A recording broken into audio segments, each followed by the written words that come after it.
Tonight, the U.S. Embassy requests a sit-down with Hot 7 in an attempt to reassure St. Lucians about its medical mission to offer free health care with its naval ship.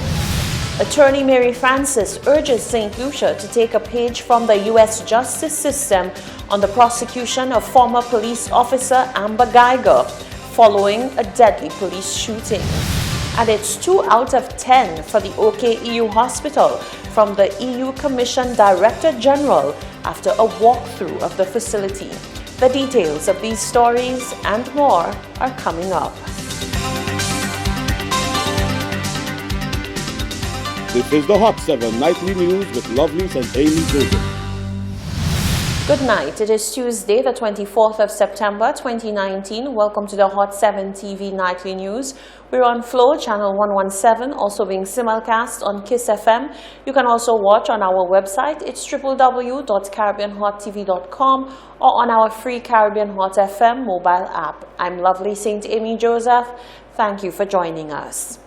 When Hot 7 TV's Rochelle Gonzalez reported on reaction to the USNS naval ship coming to St. Lucia to offer free medical services, she spoke with ICA President Aaron Alexander, who gave voice to what was already being circulated on social media as conspiracy theories about the U.S. medical mission. The story itself opened up Pandora's box. 22,000 views and almost 500 Facebook shares later, the story has grabbed the attention of the U.S. Embassy.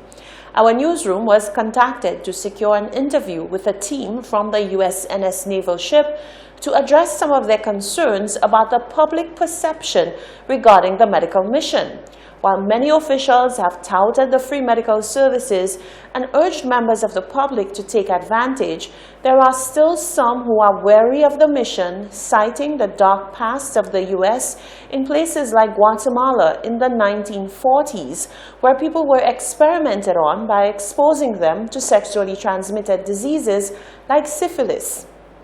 Granted, it is almost 80 years later, but some still need convincing that everything is above board. So, the U.S. team was more than happy to have dialogue with Rochelle Gonzalez.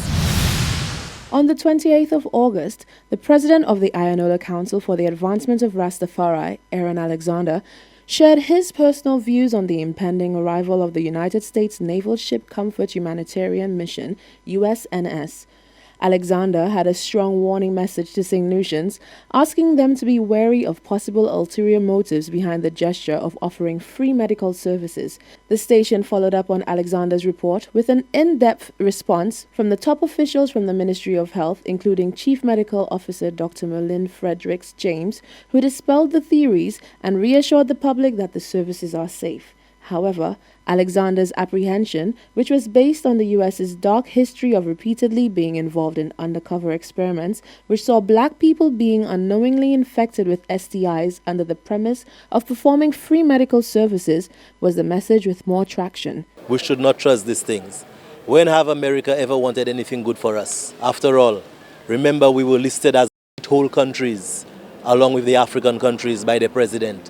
So I think even in America, they need health care themselves. There are over millions of people, they tell you, that have no health insurance, no proper health care, etc., etc.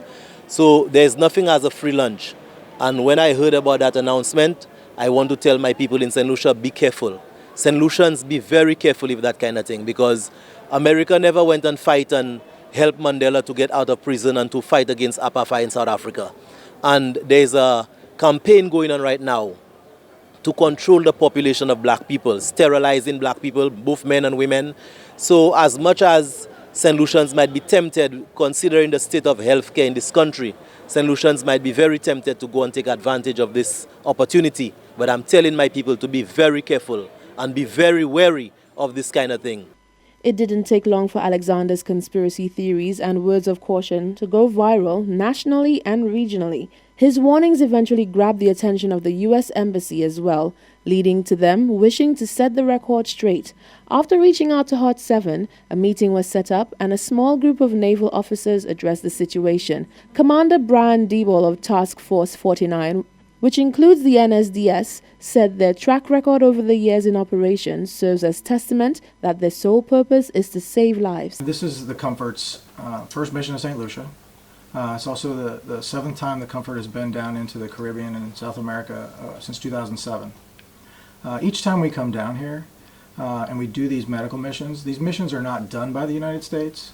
These are always partnered together with the local government. We could not possibly come in here and provide medical care without the superb coordination that we've had with the Ministry of Health of St. Lucia. And that also goes for the previous mission stops that we've done this year, where we've seen over 41,000 people, conducted over 900 surgeries on board the ship. And without that collaboration, without that partnership between those governments, it's just not the United States. This isn't a United States mission. This is a multinational mission. And in fact, as well as having doctors and nurses from the United States, we also have doctors and nurses from partner nations such as Argentina, Brazil, Colombia, Chile, Costa Rica, Peru, as well as U.S. and international non-governmental organizations, which are civilian doctors from all over assisting with this mission. Commander Debo said upon learning of the viral report, he found the content unfortunate. He indicated that he felt perplexed over the apprehension. When you see the number of lives that have been impacted by the medical, and Captain Emersbach and Commander Morse are both medical professionals, when you see the countless lives that have been impacted by each and every mission stop, and when I say impacted, I mean there have been lives changed, and so I can't imagine why. Everyone has their opinion, but I can't understand why anybody would not want to take advantage of the service, especially since it's done together. It's not a United States only mission. The commander's sentiments were echoed by Commander Todd Morris, who is the senior medical officer as well as the director of medical services of the NSDS. He said the only ones missing out are those in need of medical care. We're out for the same gains, that we can really move forward fast. And it's unfortunate when the negative press is ahead of us. Yeah. It causes an obstacle for us that's challenging to overcome. But it impacts the patients more than it impacts the providers, because there are patients that just won't come. And that's sad for us as medical providers, because we will not have an opportunity to reach out and really help people that are in need. And ultimately that's our goal, is to work in collaboration with the outstanding physicians and nurses that are here in St. Lucia and all the countries that we go to make sure that we're helping as many people as we can.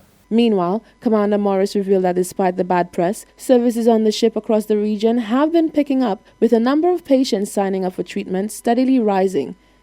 Normally what we see is, as the message is propelled through the communities, that there is more and more citizens that will show up from day number 1 compared to day number 6. Right. And so we did see a natural progression of more people gaining access to these medical benefits every day. So that may have been perceived as a ripple effect, but in reality, we had a great stop in each of the nations that we've had the privilege to provide care in.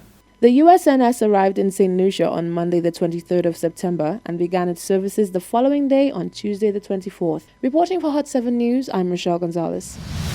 Thank you very much, Rochelle, for that exclusive extended interview. This is the Hot 7 TV Nightly News. When we come back, Mary Francis says St. Lucia should take a page from the U.S. on this Amber Geiger fatal police shooting. Members of the public have their say on the murder trial. And following a walkthrough of the Owen King EU Hospital, the EU Director General gives the facility a 2 out of 10 grade. That and more when we return.